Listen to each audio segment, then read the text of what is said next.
हाँ तार तो छोड़ दे। ओके। जी, इस वक्त मैं बाग़ जिन्ना में मौजूद हूँ। यहाँ पर सिंध हुकूमत के तर्जमान मुर्तज़ा वहाब भी हमारे साथ मौजूद हैं।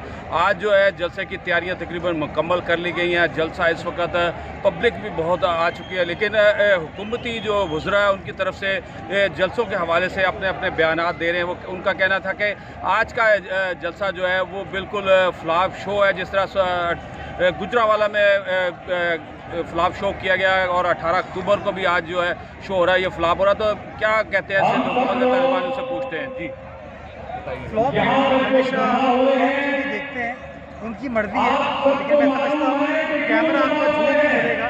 कैमरा आप बता रहा है कि आवाम का एक हजूम है, बड़ा इज्तिमा है जो ये शो करता है किस तरीके से सिंध की आवाम ने मौजूदा नियाजी हुकूमत को रिजेक्ट किया है, उसको घर भेजने का फैसला किया। ये आवाम आपको बता रही है, अभी कायदीन नहीं आए हैं, अभी लीडरशिप नहीं आई है, अभी जलसा बाकायदा तौर पर स्टार्ट नहीं हुआ।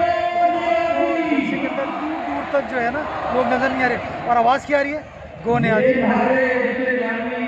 जी, ये हुकूमत के सिंध हुकूमत के तर्जुमान थे, जिनका कहना था कि इस वक्त कायदीन पहुँचे नहीं हैं, लेकिन जुलूस आप देख सकते हैं, जलसा देख सकते हैं और नारे भी क्या लग रहे हैं। इस हवाले से उनका कहना था कि उनके हवाले से बात आ रहे थे कि नारे भी गो न्याजी गो के लग रहे हैं। तो इस जलसे की अहमियत आप देख सकते हैं।